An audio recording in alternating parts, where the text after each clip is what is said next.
Praise the lord. యేసయ్య అతి పరిశుద్ధమైన నామములో మీ అందరికీ వందనాలు. ఈ దిన లేఖన భాగము మొదటి సమూయేలు 19వ అధ్యాయము 2వ వచనం చదువుతున్నాను.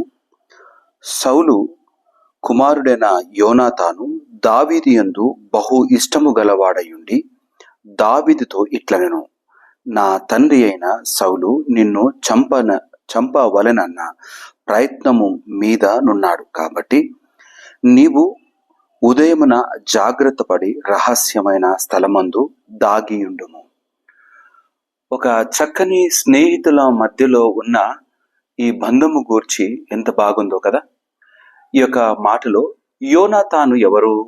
యోనాతాను సౌలు కుమారుడు. సౌలు ఎవరు? ఇశ్రాయేలుకు రాజు. రాజు తర్వాత రాజు ఎవరు? యోనాతానే. కానీ ఈ యోనాతాను తన మిత్రుణ్ణి చంపడానికి దేవుడు దావీదును అభిషేకించినాడు.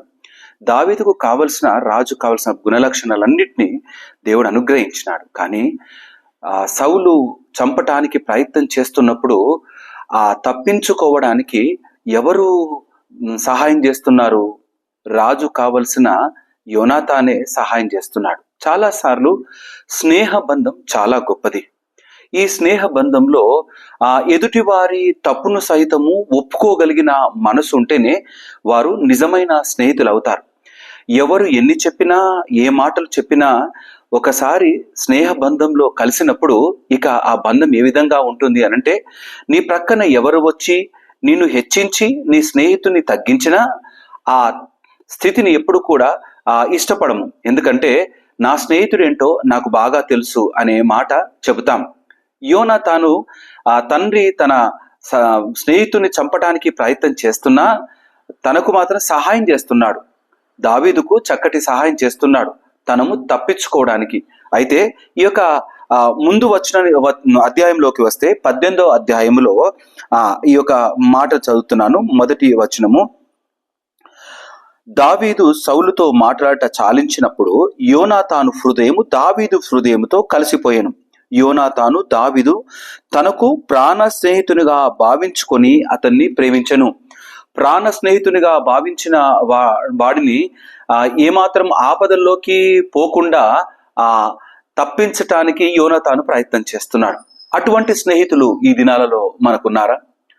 అటువంటి స్నేహితులు ఉండాలి అంటే మంచి దేవుని యందు భయభక్తులు కలిగిన వారే ఉండగలరు. భుజాలు తొక్కేసి ముందుకు వెళ్ళాలనుకునే స్నేహితులు ఉంటారు. నీ అవకాశాన్ని అందిపుచ్చుకొని వారు ముందుకు వెళ్ళిపోవాలనుకున్న స్నేహం చేసేవారు ఉంటారు.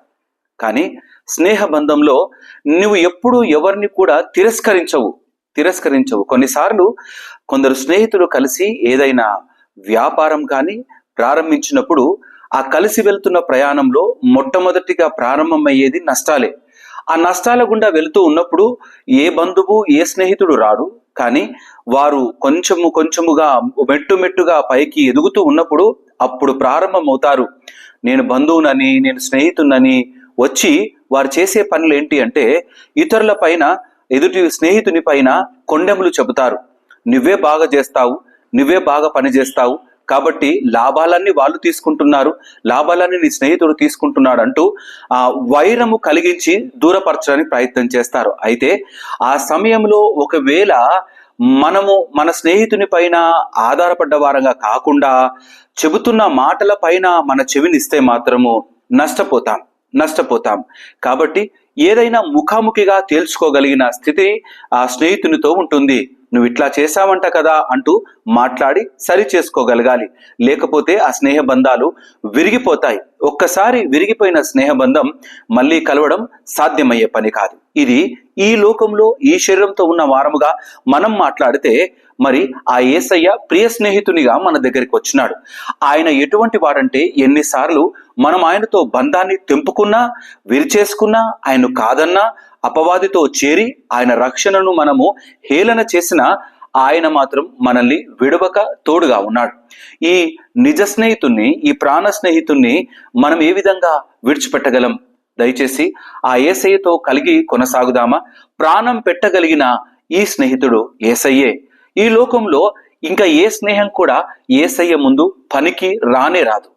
యేసయ్యను మించిన స్నేహం యేసయ్యతో మించిన బంధం ఈ లోకంలో ఎక్కడా ఎవరితో కూడా లేదు. దయచేసి ఈ యొక్క మాటల్ని మనం హృదయంలో దాచుకుందాం. మనము చేస్తున్న స్నేహం ఎటువంటి వారితో, దయచేసి దీన్ని మనం పరిశీలన చేసుకోవాలి. మాటలు వింటూ దూరపరుచుకునే స్నేహితులు ఉన్నారా?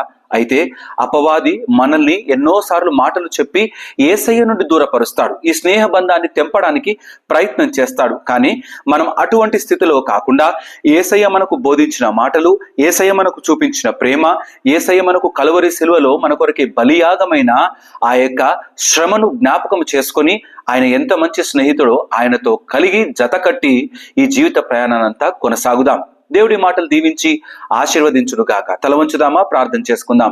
మా ప్రియ యేసయ్య, మీకే వందనాలు. ఈ లోకంలో ఎంతో మందితో మేము స్నేహం చేస్తున్నాం, కానీ మధ్యలోనే నా తండ్రి వారు మమ్మల్ని విడిచిపెట్టి వెళ్ళిపోతారు. మధ్యలోనే నా తండ్రి ఇతరుల మాటలను బట్టి మమ్మల్ని కాదంటారు. కానీ నా తండ్రి నీవు అటువంటి వాడవు కాదు నాయన. ఎన్నిసార్లు నీ బంధాన్ని మేము విరిచినా, నిన్ను కాదని దూరంగా వెళ్ళినా, నీవు మాత్రం మా సహవాసాన్ని కోరుకున్న దేవుడు. ఈ యొక్క ఉదయకాలం నా తండ్రి నీ సన్నిధానంలో ప్రార్థిస్తున్నాం నాయన. మేము నమ్మకంగా నిన్ను కలిగి ముందు కొనసాగుటకు నీ కృపలో భద్రపరిచి నడిపించమని ఈ యొక్క వాక్యం ఉన్న ప్రతి బిడ్డ జీవితంలో నా తండ్రి నీ వాక్యాన్ని నీరు కట్టి ఫలింపజేయమని ప్రార్థిస్తూ స్తుతులు చెల్లిస్తూ యేసయ్య నామమున అడిగి ప్రార్థించి వేడుకుంటున్నాము నా తండ్రి. ఆమెన్. దేవుడు మిమ్మల్ని అందరినీ దీవించి ఆశీర్వదించును గాక. ఆమెన్.